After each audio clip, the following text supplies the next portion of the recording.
এক রাজা প্রজাদের মাঝে ঘোষণা করছে, যে প্রজা বইয়ের কথা শোনে তাকে একটা করে ডিম দেওয়া হবে, আর যে প্রজা বইয়ের কথা কখনো শোনে নাই তাকে একটা করে ঘোড়া দেওয়া হবে। সারাদিন চলে গেল, বইয়ের কথা শোনে না এমন লোক খুঁজে পাওয়া যাচ্ছে না।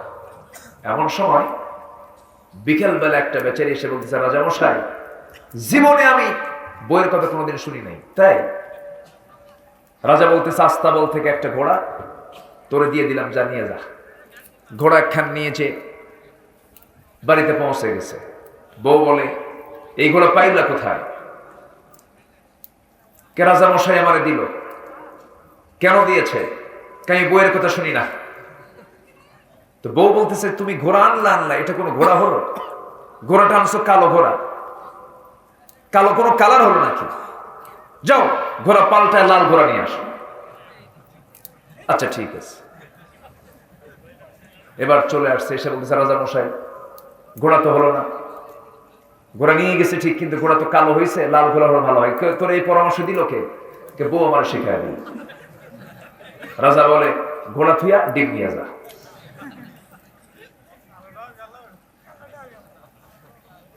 সন্ধ্যা হয়ে গেছে, রাজা গেছে রানীর সামনে। রানী মুস্কি মুস্কি হাসি মেরে বলে, রাজা মশাই, বইয়ের কথা শোনে না এমন লোক কি পাইছেন? কে পাইছিলাম একটা, কিন্তু শেষে দেখি এটাও বইয়ের কথা শোনে।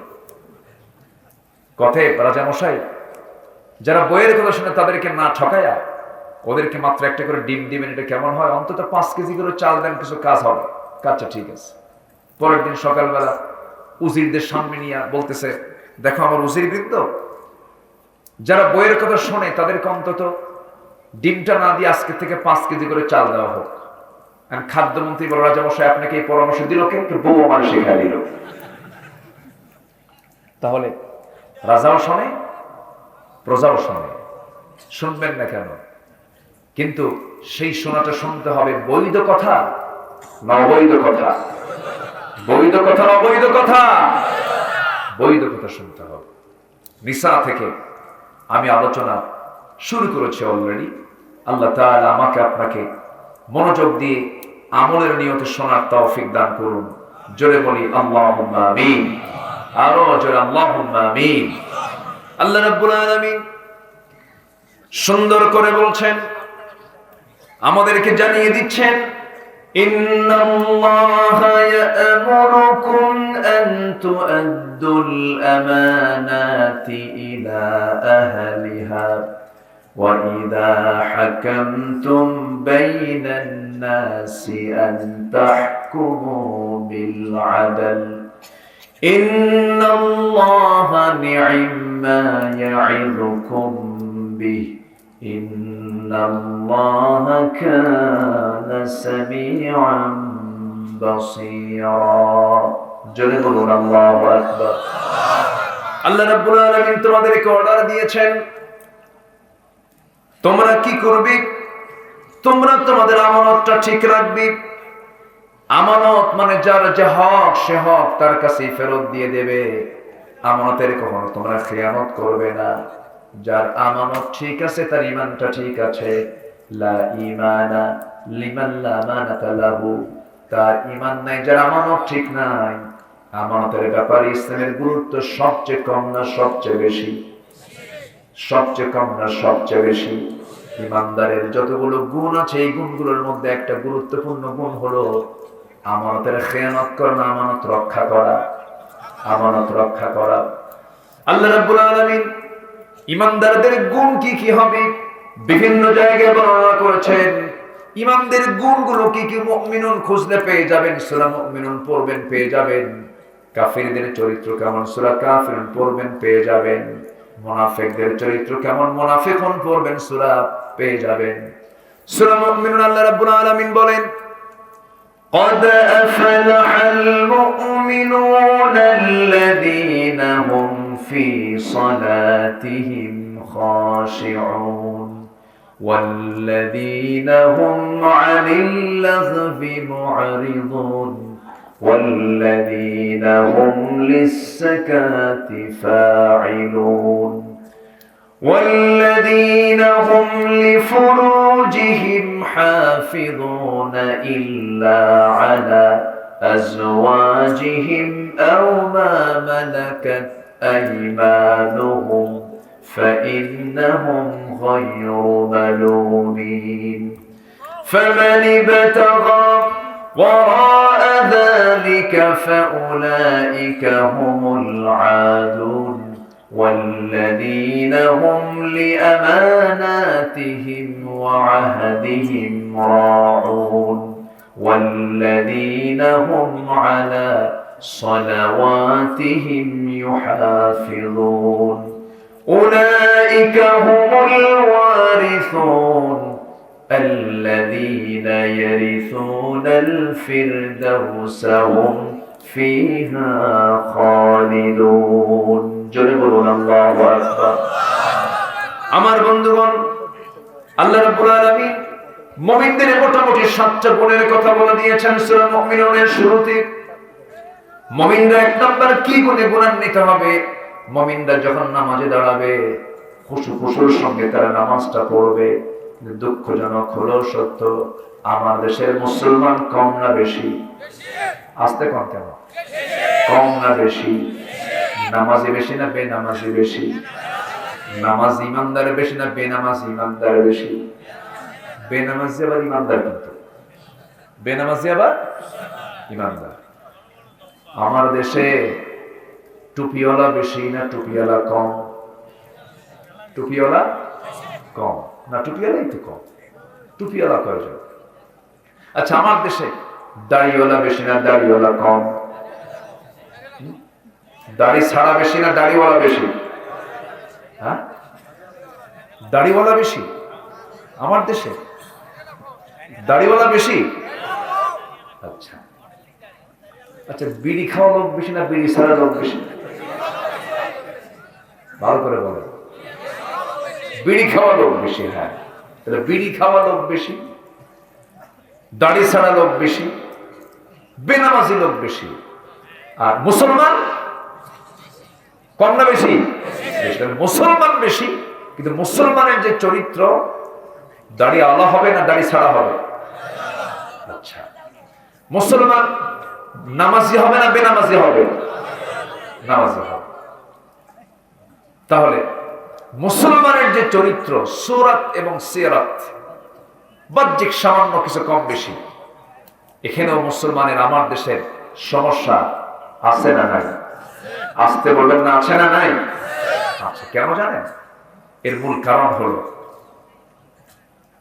আমি যদি বলি এখানে যারা বসে আছেন যে কোরআনের আলোচনা শুনতে আসছেন, এই কোরআনটা সহি করে পড়তে পারেন, শুদ্ধ করে পড়তে পারেন, হাত কি বেশি উঠবে না কম উঠবে?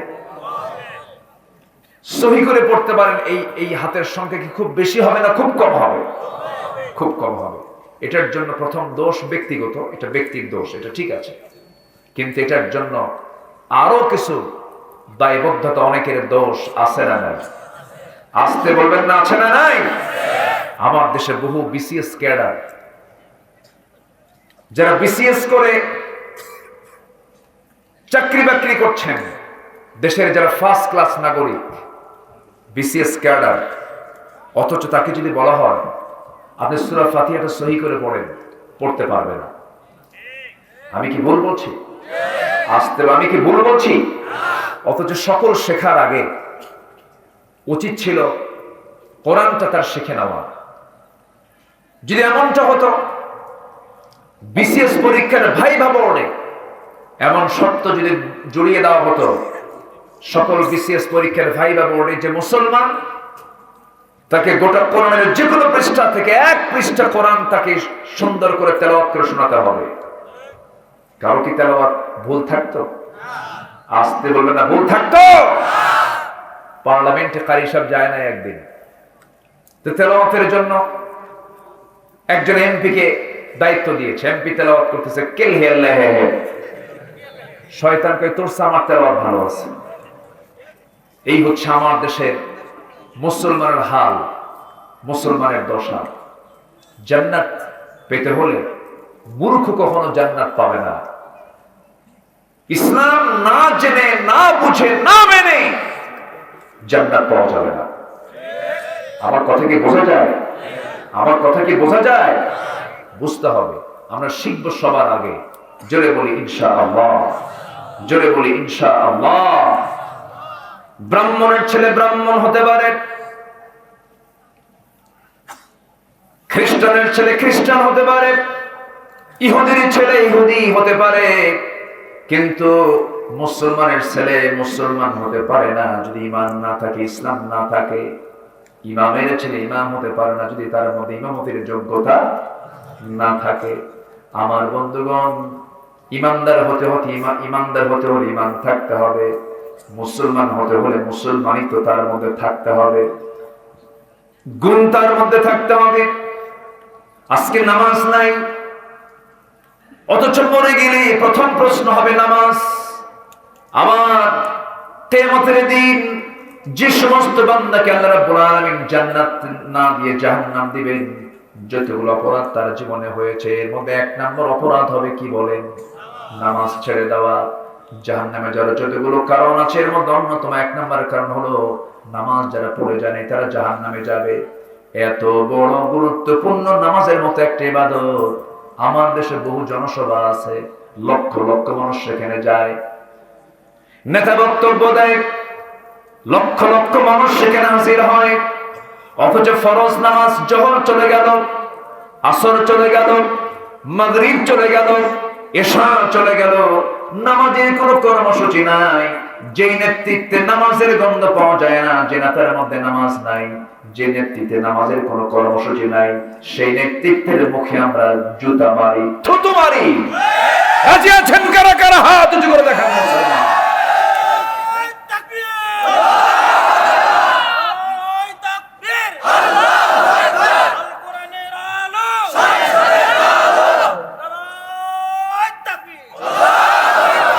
কারণ যে আমাকে জান্নাতের পথ দেখাবে না, তার সঙ্গে আমার সম্পর্ক রাখার কোনো প্রয়োজন, তার সাথে আমার সম্পর্ক রাখার কোনো দরকার নাই।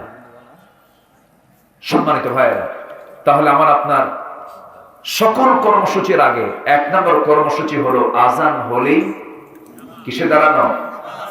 কোথায় চলে যাওয়া? আসতে বলেন, কোথায় চলে যাওয়া? শুধু মসজিদ বৃদ্ধি হলে হবে না। আমার দেশে মসজিদ বেশি না মুসল্লি বেশি? বলেন বলেন। আমার দেশে মানুষ বেশি না চোর বেশি? ভালো করে। আচ্ছা, যে নামাজ পড়ে না তার সে কি ছোটখাটো চোর? এখন বলেন, আমার দেশের মানুষ বেশি না চোর বেশি? যে আল্লাহকে যে ফাঁকি দিতে পারে সে তো জনগণের টাকাও মারতেই পারে, সে নিজের দেশের টাকা বাইরে পাচার করতেই পারে। কষ্ট পাচ্ছেন? আল্লাহর কসম করে বলি, আমি কোন দলীয় এজেন্ডা নিয়ে এখানে আসিনি, আমি কোন নির্দিষ্ট দলের পক্ষে কথা বলতে আসিনি। আমি এখানে এসেছি কোরআন থেকে কিছু কথা বলতে। আমার আজকে আলোচনার সাবজেক্ট হচ্ছে আমানতদারিতা এবং ন্যায় বিচার। এই সংশ্লিষ্ট যে আয়াত, এই আয়াতকে সামনে রেখেই আমি কিছু কথা বলছি। ক্যামেরার কারণে অনেকে কষ্ট পাচ্ছেন, দেখতে পাচ্ছেন না, থামেন। ঠিক তো, সবই ঠিক, কিন্তু আপনি শুনছেন হাজার হাজার, আর আগামীকাল এই ক্যামেরাগুলো কোটি মানুষকে শোনায় দেবে, এটাও ঠিক। দুটোই যদি ঠিক হয় তাহলে আপনি আবার এরকম আপত্তি করেন কেন? আরে এখানে আওয়াজ হচ্ছে আর সামনে মাশাআল্লাহ সবাই আছেন তো, মনোযোগ দিয়ে আছেন তো সবাই? বলি আলহামদুলিল্লাহ। আমি কি আলোচনা চালিয়ে যাব? চালিয়ে যাব? জোরে বলি ইনশাআল্লাহ।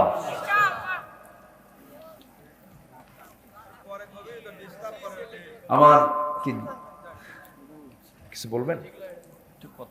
চলে যাবেন? এখন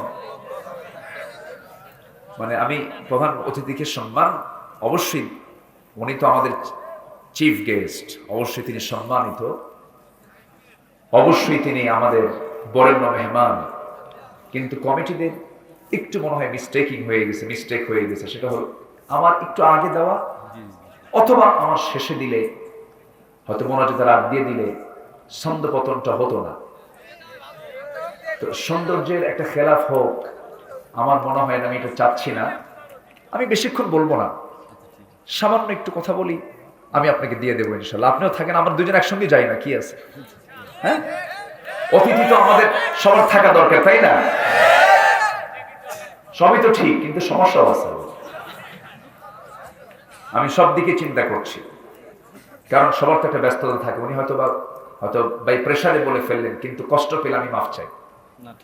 আচ্ছা, মুক্তাজাই হাল অবস্থার পরিপ্রেক্ষিত একটা আলোচনার ঠিক একটা পয়েন্টে এসে থেমে গেলে আবার একটু, আল্লাহর কালাম তো, আমি জাস্ট মূল জিস্ট কথাগুলো বলি, আমরা শেষের দিকে যাব। ওয়ামা তাওফীকি ইল্লা বিল্লাহ। আমি এখানে এসেছি 8টায়, আমার প্ল্যান ছিল আমি 9টায় উঠবো অথবা 9:30টায় উঠবো, কিন্তু উঠতে উঠতে আমার দেশে হয় কি জানেন, প্রধান বক্তাকে এমন সময় তুলে দেয় যে সময় যাওয়ার সময় হয়। মানুষ যখন চলে যাওয়ার সময় হয় সেই সময় প্রধান বক্তাকে ম্যাক্সিমাম মাহফিল উঠায় দেওয়া হয়। এটা যে কত কষ্ট, এটা যে কত একটা মানে কষ্টের কারণ হয়ে যায়। মানুষের যৌবনকাল 9টা থেকে, মানুষের যৌবনকাল কেমন 25 থেকে 40 বছর, এরপর কি আর মানুষের যৌবন থাকে? চামড়া ঢিল হয়ে যায়, চোখে কম দেখে, দাঁত ভেঙে যায়, দাঁতগুলো পড়ে যায়। তো মাহফিলের মূল যৌবন হলো সর্বোচ্চ 9টা থেকে 11টা।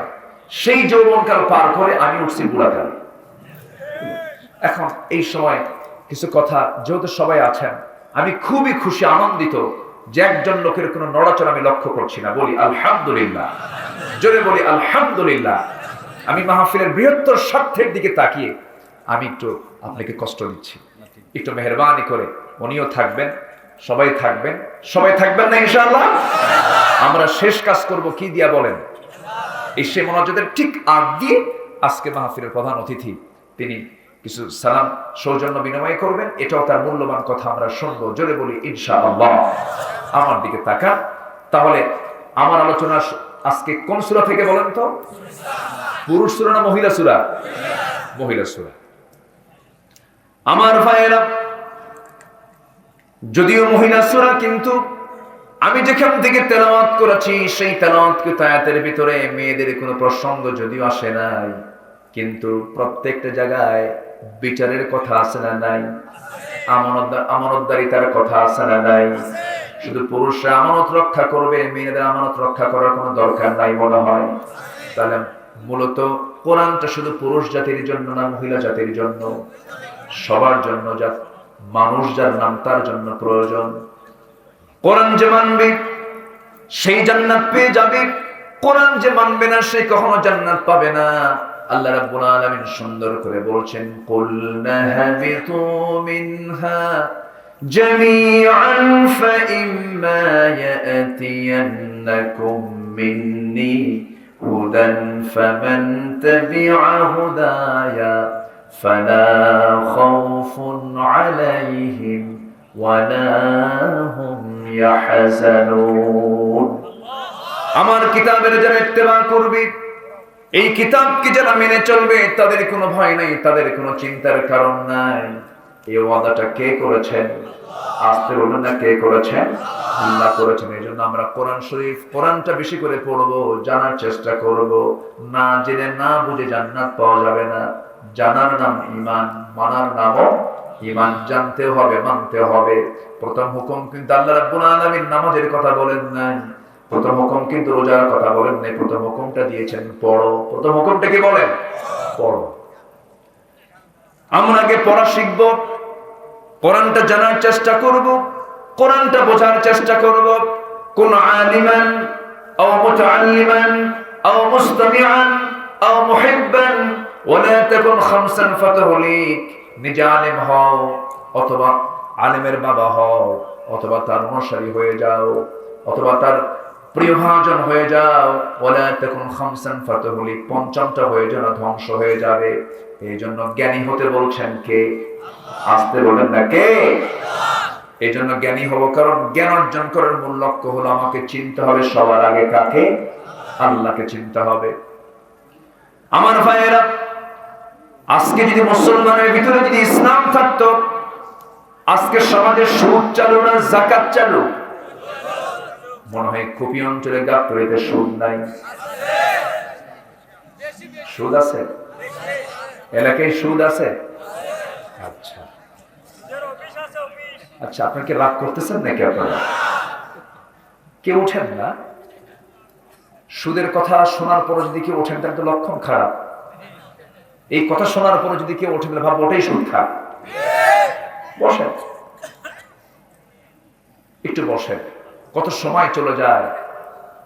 গত শীতের সময় মৌসুমে বিশ্বকাপ খেলা হলো আমার দেশে, আমার দল যেন জিতে।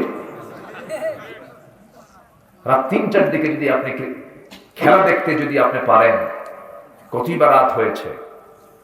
এখানে বসে থেকে যদি আপনার মনের তৃপ্তি যদি না হয়, কোরআন শুনে যদি আপনার দিলের ভিতরে যদি একটা প্রভাব বিস্তার না করে, ভাবতে হবে আপনার পিছনে ওয়াসওয়াসা দেওয়ার জন্য কে বসে আছে? কে বসে আছে? বসে কেউ নাড়াচাড়া করি, একটু আমরা শুনি। আল্লাহ তাআলা আমাকে আপনাকে অর্ডার দিয়েছেন, তোমরা আমানতটাকে ফুলফিল করো। যাকাত কি আমানত? অবশ্যই। সুদ কি আমানত? আসতে বলে। সুদ কি আমানত? যাকাত কি আমানত? যাকাত কার হক? এই আল্লাহর হক। বলেন যাকাত কার হক? ঘুমটুম লাগছে নাকি আপনাদের? সোজা বলতে হবে কথা। যাকাত বান্দার হক। যাকাত কার হক? আর নামাজ কার হক? হ্যাঁ, এখন বলেন নামাজটা কার হক?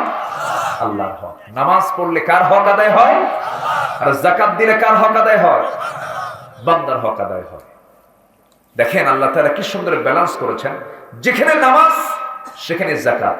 আছে না নেই? আকিমুস সালাহ ওয়া আতুজ যাকাত। কিন্তু আমার দেশে আবার ইসলামের ভিত্তি 5টা: কালেমা, নামাজ, এরপরে কি? রোজা। দেখেন, কালেমা, নামাজ, রোজা, হজ, যাকাত। যাকাত নিয়ে গেছে কয় নম্বরে? 5 নম্বরে। আচ্ছা, ইসলামের পিলার হলো 5টা, এর মধ্যে যাকাত হলো 3 নম্বরে, চলে গেছে 5 নম্বরে। যদি কোনো বিল্ডিং বানাতে নেয় কেউ, 10টা কলাম, ধরুন মাঝখানে 4টা, সাইডে সাইডে 3 3 6টা, এই 10টা কলামের ভিতরে সবচাইতে বেশি লোড পড়ে কোন কলামগুলোতে বলেন তো? মাঝখানে। সেখানে লোহার পরিমাণ, রডের পরিমাণ কম লাগে না বেশি লাগে? বেশি লাগে। তাহলে ইসলামের পিলার হলো 5টা। এর মধ্যে আগের 2টা কালেমা, নামাজ, কালেমা সালাত, এরপরে হলো শেষে হচ্ছে হজ না রোজা, সম, হজ আর সম, আর মাঝখানে হলো যাকাত। যাকাত হচ্ছে 3 নম্বর, থার্ড পিলার অফ ইসলাম। আর সেটাকে আমরা ঠেলে নিয়ে গেছি কয় নম্বরে? 5 নম্বরে। বিল্ডিং ঠিক থাকে? এই জন্য সুদ ঢুকছে। কি ঢুকছে? সুদ ঢুকে গেছে। আপনি হজ করেছেন, আপনি নামাজ পড়েছেন, আপনি যাকাত দেন না, আপনি সুদের কারবার করেন, আপনার কোন ইবাদত আল্লাহর দরবারে মঞ্জুর হবে না। ঠিক কি না? সুদখোর নামাজি আমার দেশে আছে না নাই? আসতে বলবেন না, আছে না নাই? বোনের সম্পত্তি মেরে খাওয়া ভাই, মনে হয় গাবতলি নেই। এত জোরে হাসলেন আপনি? আছে? আছে? আমার মায়েরা মনে হয় এই সময়টা খুব খুশি হয়েছে। আমার মায়েরা, মা মনে মনে চিন্তা করতেছেন, হুজুর আসল লাইনটা আপনি পেয়ে গেছেন, সূরা নিসা থেকে আলোচনা করছেন, ভালো কথা। অনেক ভাই এখানে বসে আছে, ভাইগুলো শুনেছে, ভাইগুলো মুখে দাঁড়িয়ে রাখছে, কিন্তু বোনদের সম্পত্তি বুঝে দেন একটু ভালো করে কম। তাদের কমন পড়ে গেছে। ঠিক তো ঠিকই, কিন্তু বোনের সম্পত্তি বুঝে দেয় না।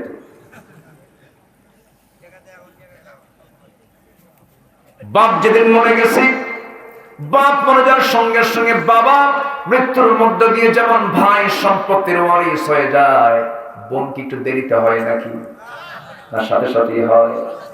ভাই যখন হয়, বোনও তখনই হয়ে যায়। কিন্তু বাপ মারা গেছে, এক যুগ হয়ে গেছে, কিন্তু ধানি সম্পত্তি গুলো ভাইরা খায়, বোনদের বুঝে দেয় না। আছে না? বোনদের বুঝে দেয় না। যুগ পার হয়ে যায়, বলা হয় বোনদের বুঝে দাও না কেন? বোনরাও লজ্জায় কিছু বলতে পারে না। মাঝে মাঝে বোনদের দাওয়াত দেয়, একটু মিষ্টি খাওয়ায়, ঈদের পর্বে দাওয়াত দেয়, বিভিন্ন ভালো মন্দ কিছু খাওয়ায়। আবার মাঝে মাঝে পাশে বোনকে বসায় বলে, বোন আমার রাগ করো না, একটা কথা বলি কি, অংশ নিলে কিন্তু ধ্বংস হয়। দেখছেন কি ফতোয়া দিল, মনে হয় ওহী নাযিল হয়েছে শয়তান থেকে উপরে। আছে না নাই? বোনকে সম্পত্তি বুঝে দেন, এটা কি আমানত না খেয়ানত? বলেন আমানত রক্ষা না খেয়ানত হলো এটা? এটা কি ইমানদারের কাজ না জালিমের কাজ? জালিমের কাজ। মনে মনে হয়তো চিন্তা করতেছেন, হুজুর কি ওয়াজ শুনতে আসলাম, আপনাদের বোনের সম্পত্তি বের করে দিয়ে দিচ্ছেন, এরকম মনে করতেছেন নাকি আপনারা? আমার ভাইয়েরা, এরকম করে আমানতের কথা যদি বলি, ঘন্টার পরে ঘন্টা চলে যাবে, বহু প্রসঙ্গ চলে আসবে। আমানতদারিকে কখনো নষ্ট করা যাবে না। যে যে দায়িত্ব পালন করেন, স্বামী স্ত্রীর জন্য আমানত, স্ত্রী স্বামীর জন্য আমানত। স্বামীর হক নষ্ট করতে পারবে না স্ত্রী, স্ত্রী হক নষ্ট করতে পারবে না স্বামী। আজকে এমন হক নষ্ট হওয়ার পরিবেশ আছে না নাই বলেন? স্বামী আছে, স্বামী থাকতে পরকিয়া করা মহিলা মনে হয় বাংলার জমিনে খুঁজে পাওয়া যাবে না। বেশি হুজুর। এক নম্বর, শিশু পার্ক গুলোতে শিশুরা যায় না শিশুর মা খেলা যায়? বলেন তো কারা যায়? সেখানে কি শিশু পাওয়া যায় না মা খেলা পাওয়া যায়? আজকে মহব্বত ভালোবাসা ঘরের ভিতরে আর নাই। সব মহব্বত আর ভালোবাসা গেছে কি বলেন বটতলা, গাছতলা, আর এই পার্কে গাছের সিপাই সিপাই মোড়ে মোড়ে। আমি কি ভুল বলছি? এগুলোর নাম সংস্কৃতি নয়। এই নোংরামি ওয়াজ করে বন্ধ হবে না। ভার্সিটির ক্যাম্পাস গুলো হয়ে গেছে নোংরা প্রেমের আড্ডাখানা। এগুলো ওয়াজ দিয়ে কখনো বন্ধ হবে না। এগুলো দেড় হাতের লাঠির শাসন দিয়ে বন্ধ করতে হবে মুসলমান। আজকে কি চলছে আজ অবলীলায়? এই সমস্ত অপকর্মগুলো আমাদের চোখের সামনে দিয়ে প্রকাশ্যে সব করছে। ছাত্র ছাত্রী নোংরামি করে, শিক্ষক পাশে দিয়ে বলে, যাওয়ার সময় বলে ভালো করে প্রেম করো, আমরা করে আসছি। আমি কি ভুল বলতেছি? যুবক, এগুলো করো না। এই নোংরামিতে পা দিও না, কোনো লাভ নাই। দেখবেন না, দেখেন না কিছু কিছু যুবক গার্লস স্কুলের সামনে যাই তীরের মতো বসে থাকে।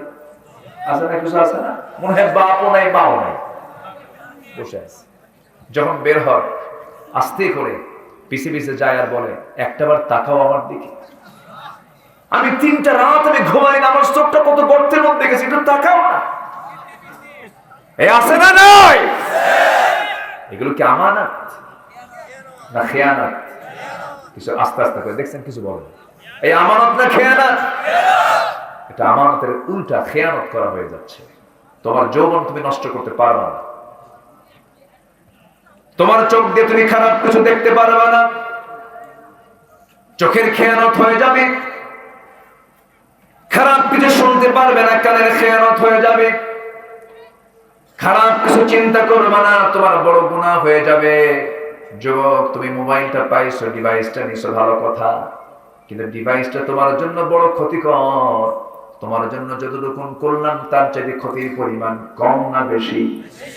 আজকে ক্লাস 6-7 এর বইগুলোতে মেয়েদের উঠতি বয়সে কি কি বড় হয়, কি কি হয়, তার যৌবনটা কেমন করে আসে, এগুলো শিখায়। এগুলো কি শিখান লাগে না? এমনি জানা হয়ে যায়, এমনি জানা হয়ে যায়। একটা মেয়ের বয়ঃসন্ধিকালে সে কিভাবে বড় হয়, তার যৌবন কেমন করে আসে, এগুলো আল্লাহ পাক ন্যাচারাল শিখায়া দিয়েছেন। বিয়ে করার পর স্বামী স্ত্রী কি করতে হয়, এটাকে অভিজ্ঞতা দরকার আছে নাকি? এটা কে শিখায়া দিয়েছেন? এই ন্যাচারাল কে দিয়েছেন বলে? আল্লাহ দিয়েছেন। কিন্তু দুঃখ লাগে এই সমস্ত নোংরামি গুলো শেখানো হয়, আবার পরের অধ্যায় লেখা আছে এসো বন্ধু হই। এসো কি হই? বন্ধু হই। সবগুলোকে আজকে গরু ছাগলের মতো নোংরার পথের দিকে নিয়ে যাচ্ছে আজকে। কিন্তু যুবক, তুমি যে নোংরার দিকে তাকাচ্ছ, খারাপ কিছু দেখতেছ, তুমি যদি তোমার এই চক্ষু দিয়া যদি পর্নোগ্রাফির দিকে তাকাও, নীল ছবির দিকে তাকাও, তোমার ব্রেনের ফ্রন্টাল সেল গুলো নষ্ট হয়ে যাবে। তুমি মস্তিষ্ক বিকৃতি হতে পারো, পাগল হয়ে যেতে পারো, স্বাভাবিক জীবনে ফিরে আসতে পারবে না। তোমার যৌবন শক্তি নষ্ট হয়ে যাবে। মাস্টারবেশন করবে, হস্তমৈথুন করবে, 25 কোটি শুক্রাণু তোমার মধ্যে থাকবে না। সন্তানের পিতা হওয়ার যোগ্যতা হারিয়ে ফেলবে। দুনিয়াতে সুখ পাবে না। এই জন্য প্রকৃত সুখ যদি পেতে চাও হুকুম মেনে চলতে হবে কার? আমানতের খেয়ানত করা যাবে। তোমার যৌবন তোমাকে ব্যয় করতে হবে বৈধ পন্থায় না অবৈধ পন্থায়। বৈধ পন্থায় যদি প্রয়োজন হয়ে যায় বিয়ে করার, বিয়েটা করে ফেলবে, বলবে আব্বা বিয়েটা আমাকে দিয়ে দাও, আমি নামাজ পড়ি, আমি গুনার দিকে যাব না, আমি জেনার দিকে যাব না। কিন্তু দুঃখজনক হলো সত্য, আজকের সমাজে বিয়ে কঠিন না জেনা কঠিন? এই কি কঠিন? বিয়েটা হলো আমানত আর জেনাটা হলো খেয়ানত, অপরাধ।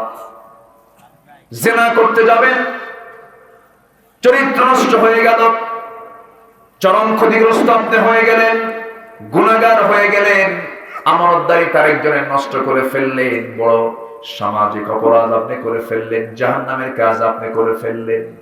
এই জন্য সমাজে সহজ হওয়া দরকার বিয়া না জেনা? কোনটা সহজ হওয়া দরকার? কিন্তু দুঃখজনক হলো সত্য, দেখবেন কিছু কিছু বাপ মা আপত্তি করে, হয়তো ছেলেটা বলে আব্বা যৌবন হয়ে গেছে, ভালো থাকতে চাই, আমারে বিয়া করাও। কিছু কিছু বাপ আবার খেপে গেলে গিয়ে বল কিসের বিয়ে রে, নিজের পায়ে খাড়া হ। ও কি অন্যের পায়ে খাড়া হয়ে আছে? আমি কি শেষ করে দেবো নাকি? আলোচনা চালাবো চালাবো আলোচনা চালাবো। তাহলে সমাজে বিয়ে সহজ করা দরকার না জেনা সহজ করা দরকার? কিন্তু আজকের সমাজে বিয়ে সহজ না জেনা সহজ? জেনা।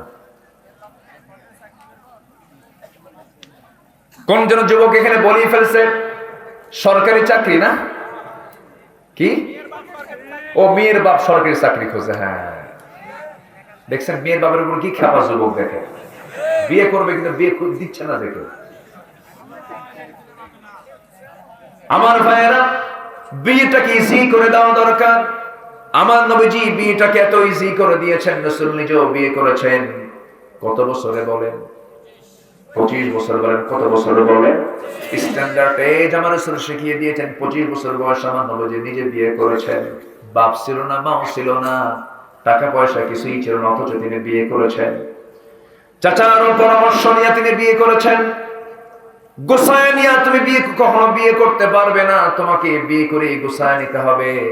আজকে আমার দেশে যত বিলিয়নার যারা কোটি কোটি টাকার মালিক, কেউ কিন্তু বিয়ের আগেই ধনী হয় না, বিয়ের পরেই ধনী হয়েছে। বিয়েটি রহমত, বিয়েটি বরকত। যৌবনকে নষ্ট করো না, খেয়ানত হয়ে যাবে। যৌবনকে তুমি নষ্ট করে ফেলবে, আল্লাহর কাছে জবাব দিতে হবে। জিনার কাছে যাওয়া যাবে না। ওয়ালা তাকরাবুজ জিনা ইন্নাহু কানা ফাহশাতাও ওয়া সাআ সাবিলা।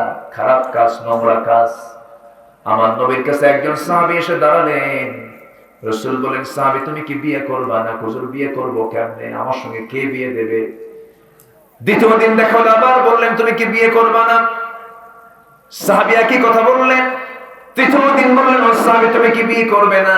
হুজুর বিয়ে করব কেমনে, আমার সঙ্গে কে বিয়ে দেবে, কোন মেয়ের বাপ বিয়ে দেবে?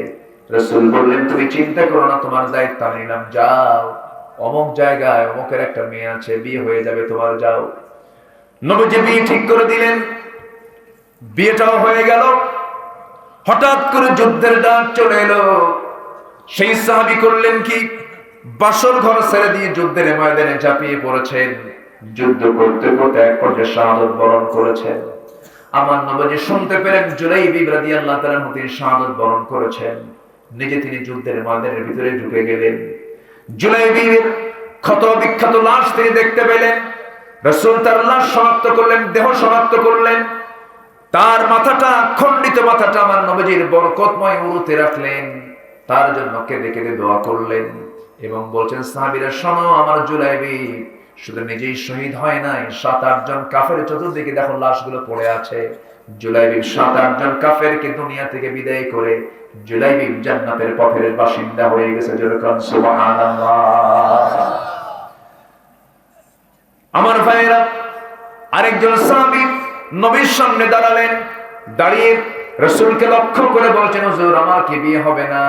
রাসূল বলেন কে বলেছে তোমার বিয়ে হবে না? অবশ্যই বিয়ে হবে হুজুর। বিয়ে যদি হয় তাহলে আমার সঙ্গে কোন মেয়ের বাপ তো আমার সঙ্গে বিয়ে দিচ্ছে না কেন, কি হয়েছে? হুজুর আমি তো কালো মানুষ, রাসূল বলছেন, কে বলেছে তোমার কারো সমস্যা? কোনো সমস্যা তোমার নাই, তোমার বিয়ে আমি দেবো, যাও। যেরকম সুবহানাল্লাহ। রাসূল বিয়েটাকে খুব ইজি মনে করেছেন, ইজি করে দিয়েছেন। নিজের মেয়ে ফাতিমাকে বিয়ে দিয়েছেন বিশ্বের সেরা ধনী না সবচেয়ে গরিবের সাথে বিয়ে দিয়েছেন। আমার নবীজি ওই সাহাবীকে বললেন, যাও, তোমার বিয়ে হবে মদিনার সবচেয়ে সুন্দরী নারীর সাথে। সাহাবী বলেন, হুজুর কার মেয়ে? ইবনে হাবের মেয়ে। রাসূল এই কথা বলার সঙ্গে সঙ্গে সাহাবী বলেন, হুজুর তাই যদি হয় আপনি আমাকে একটু লিখে দেন, লিখিত করে দেন। সুন্দর করে লিখিত করে নিয়ে সেই চিঠির হাতের মধ্যে নিয়ে চলে গেছেন মেয়ের বাবার কাছে, গিয়ে বলছেন, এই ইবনে হাব, এই যে চিঠি পড়ো, তাড়াতাড়ি ব্যবস্থা করো। চিঠিখানা দেখে সাহাবী আশ্চর্য হলেন, হুজুর আমার মেয়েকে নিয়ে চিন্তা করে প্রচন্ড খুশি হয়ে গেছেন।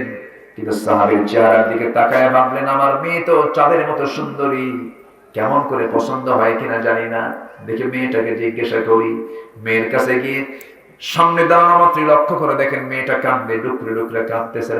সঙ্গে সঙ্গে সাহাবী বলছেন, ও মেয়ের বাপ বলছে, আমার মা তুমি কাঁদো কেন? মনে হয় তোমার মেয়ে ছেলেটা পছন্দ হয় নাই, বিয়ে দেবো না। এবার মেয়ে বলতেছে, আব্বা বুঝতে ভুল করেছ, এই জাগতিক জীবনে যদি কোনো বিয়ে হয় আমার কোন পুরুষের সঙ্গে, আমার নবীর পছন্দ করে সেই কালো ছেলে ছাড়া আমার জীবনে আর কোনো বিয়ে নাই। যেরকম সুবহানাল্লাহ। এই কথা শোনার সঙ্গে সঙ্গে মেয়ের বাপ খুশি হয়ে গেলেন। মেয়ের বাপ এসে বলছে, ও সাদ আল আসওয়াদ সুলাইমি, তুমি চিন্তা করো না, আমার মেয়েও রাজি, আমিও রাজি। সাদ বলছেন, আমিও তো রাজি। দৌড় মেরে চলে গেছেন নবীর কাছে, গিয়ে বলছেন, ইয়া রাসূলুল্লাহ, আজকে আমি সফল হয়েছে হুজুর, মেয়ে রাজি হয়ে গেছে, মেয়ের বাপ রাজি হয়ে গেছে, আমিও রাজি হুজুর, বিয়েটা হয়ে যাক। রাসূল বলেন, বিয়েতে করবা সাহাবী, কিন্তু তোমার কাছে কি টাকা পয়সা আছে নাকি? কেন টাকা পয়সা কি করতে হবে? রাসূল বলছেন, বিয়ে করতে হলে তো মোহরানার টাকা দিতে হবে। টাকা মানে সঙ্গে সঙ্গে সাহাবী বলছেন, হুজুর টাকার দায়িত্ব যদি আপনি আমাকে দিয়ে দেন, জীবনে আমার বিয়ে হবে না, কারণ আমি গরিব মানুষ। অতএব হুজুর আপনি যখন সব সিদ্ধান্ত নিচ্ছেন, বিয়েটা আপনি দিচ্ছেন, আমার টাকাটা আপনিই দেন। আমার নবী একটু মুস্কি হাসি মারলেন। দুজন সাহাবীর কাছ থেকে 200-400 দিরহাম হাতের মধ্যে নিয়া রাসূল বলছেন, সাদ যাও বিয়ের বাজারে করে আসো, আগামী কালকে তোমার বিয়ে হয়ে যাবে। চলে গেলেন বিয়ের বাজার করতে। বিয়ের বাজার করতে নিয়ে শুরু করেছেন, এমন সময় এক মুজাহিদ এসে বলতেছে, সাদ কিসের বাজার তুমি করো? তুমি কি জানো যুদ্ধের ডাক এসেছে, জিহাদের ডাক এসেছে, তুমি কি করবে বলো? সঙ্গে সঙ্গে সাহাবী কিছুক্ষণ মাটির দিকে তাকালেন, চিন্তা করলেন, বিয়ের সুযোগ বারবার জীবনে আসবে, কিন্তু আমি তো জিহাদের সুযোগ আর জীবনে নাও পেতে পারি। জিহাদকে প্রাধান্য দিয়া বিয়ের বাজারের টাকা দিয়ে বিয়ের বাজার না করে একটা ঘোড়া কিনলেন, একটা তরবারি কিনলেন, যুদ্ধে ঝাঁপিয়ে পড়লেন। সাদ যুদ্ধ করতে করতে এক পর্যায়ে শাহাদাত বরণ করলেন। নবীর কাছে সংবাদ আসলো, হুজুর সাদ তো দুনিয়া থেকে বিদায় নিয়েছে। কোন সাদ? যে সাদের বিয়ের কথা গতকালকে ছিল। আমার নবী দৌড় মেরে সাদের লাশের কাছে গিয়ে দেখেন সাদ পড়ে আছে জিহাদের ময়দানে, রক্তাক্ত দেহ নিয়ে শাহাদাত বরণ করেছেন। নবী তার দিয়ে চেহারার দিকে তাকায় একবার মুস্কি মুস্কি হাসেন, একবার কান্নায় ভেঙে পড়েন। সাহাবায়ে কেরাম বললেন, ইয়া রাসূলুল্লাহ, আপনি একবার কাঁদেন একবার হাসেন, এর কারণটা কি? আপনি তেমনটা আচরণ কখনো ইতিপূর্বে লক্ষ্য করি নাই। আমার নবী বলছেন, সাহাবীরা দেখো, আমার এই সাহাবী, আমি সমস্ত দায়িত্ব গ্রহণ করলাম, তার বিয়ের দায়িত্ব নিয়েছিলাম। আমার সাহাবী বিয়ে করতেও গেছে, কিন্তু এই দুনিয়ার জিন্দেগিতে তার বিয়ে করার সুযোগ হলো না। আমার সাহাবী যে দুনিয়াতে একটা নারীকে কাছে পেল না, এই জন্য আমি আফসোসে কাঁদতেছি। আর হাসির কারণ হলো, আমি এই জন্য হাসতেছি, আমি আমার নিজের চোখে দেখতে পেতেছি আমার সাদ জান্নাতের পাখি হয়ে জান্নাতের মধ্যে উড়ে বেড়াতেছে, আর জান্নাতের হুররা তাকে টানাটানি করে বেহেশতের দিকে নিয়ে চলে যেতেছে। জোরে বলি সুবহানাল্লাহ। আমার নবীজি বলেন, সাহাবীরা, আমার সাদের জানাজার দায়িত্ব আমি গ্রহণ করলাম। রাসূল জানাজা পড়ায় দিলেন। এরপরে বলছেন, মদিনার সবচেয়ে সুন্দরী নারীটা যার সঙ্গে বিয়ের কথা ছিল, সেই মহিলাটা কোথায়? পাশে দাঁড়ালেন মহিলা। রাসূল বলছেন, ও মদিনার সবচেয়ে সুন্দরী নারী হুরে মদিনা, আজকে যদি আমার সাদ বেঁচে থাকতো তোমার সঙ্গে তার বিয়ে হয়ে যেত।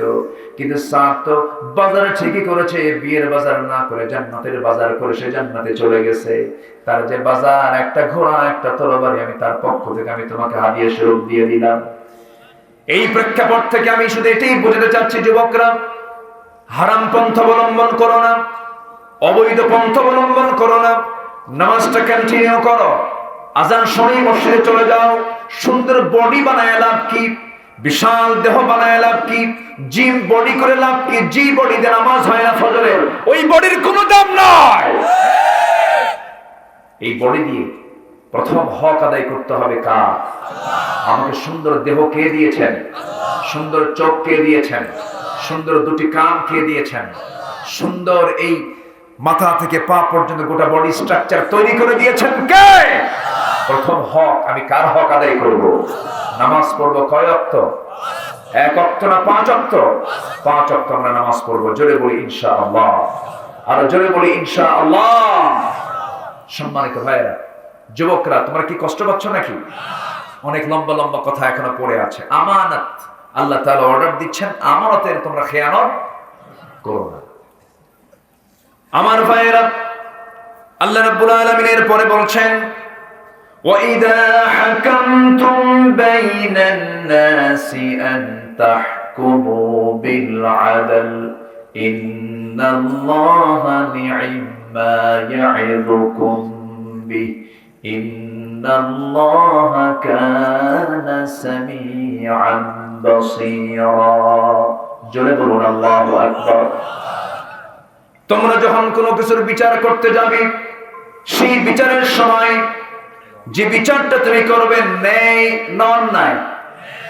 আসতে বলবেন না, ন্যায় না অন্যায়?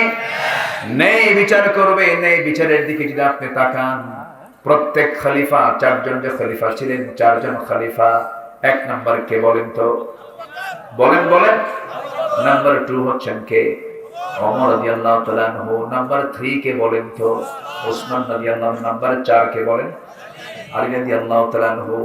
এই যে শাসকগুলো ছিলেন, এই শাসকের মতো যদি শাসক আজকের দুনিয়ার কোন শাসন ব্যবস্থায় থাকতো, দুনিয়াটা জান্নাত হয়ে যেত,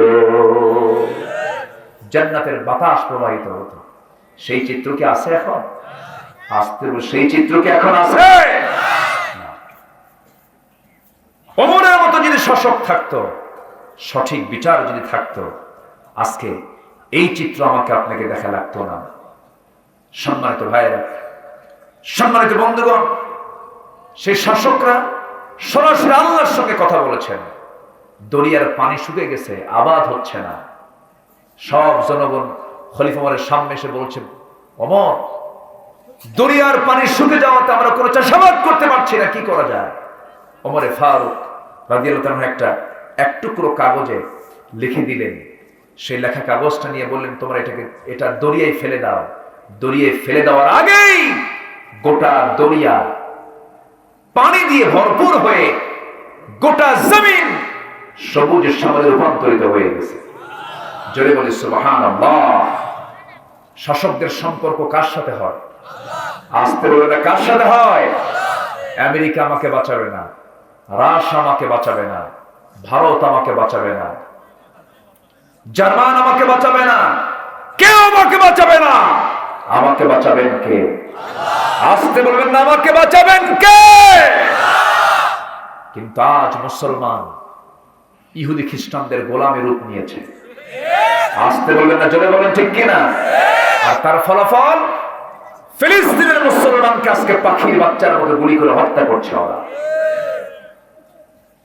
কিন্তু এরপরেও পৃথিবীতে হক্কানি কিছু মুসলমান, হক কিছু মুসলমান আছে না নাই? আসতে বলবেন না, আছে না নাই? এখনো আছে, এখনো আছে। ফিলিস্তিনের 7 বছরের শিশু ফুটন্ত গোলাপ বুকের বোতাম খুলে দিয়ে ইসরায়েল ইহুদি সৈন্যের সামনে দাঁড়িয়ে বলে, কয়টা গুলি চালাবি চালা, বাইতুল আকসা আমাদের। আল্লাহু আকবার বলে। কি মানে জজবা তাদের মধ্যে কাজ করে, কি মানে চেতনা তাদের মধ্যে কাজ করে। একজন মহিলা ডাক্তার, নতুন বিয়ে হয়েছে, বাসর ঘরে না গিয়ে, সাবা করিম সেই ডাক্তারের নাম, মহিলা ডাক্তার, রাতের বেলা সে মাঠে গিয়ে পাথর কুড়াচ্ছে, পাথর সংগ্রহ করছে। বলতেছে, মহিলা, তুমি পাথর কুড়াচ্ছ, তোমার জন্য তো বাসর ঘরের বিছানা প্রস্তুত, নতুন বিয়ে হয়েছে তোমার, তুমি এখানে কি করো, পাথর কুড়াচ্ছ কেন? বলতেছে, পাথর কোড়াচ্ছি বাতিলদের মোকাবেলা করার জন্য। দুনিয়ার বিছানায় আমরা ঘুমাতে চাই না, আমরা ঘুমাতে চাই জান্নাতের বিছানায় গিয়ে। এখনো পৃথিবীতে মুসলমান আছে না নাই? আসতে বলবেন না, আছে না নাই? আচ্ছা, ইহুদিরা মুসলমানদের কোনদিন বন্ধু ছিল? আসতে বন্ধু ছিল? বন্ধু হতে পারে? আসতে বলবেন না, বন্ধু হতে পারে? ইহুদিরা অসংখ্য নবীকে হত্যা করেছে, অসংখ্য নবীকে পর্যন্ত হত্যা করেছে।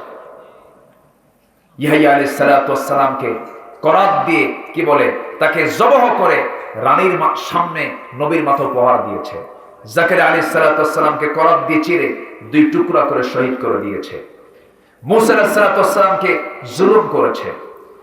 হারুন আলাইহিস সালাতু ওয়াস সালামের সামনে তারা গরুর পূজা করছে।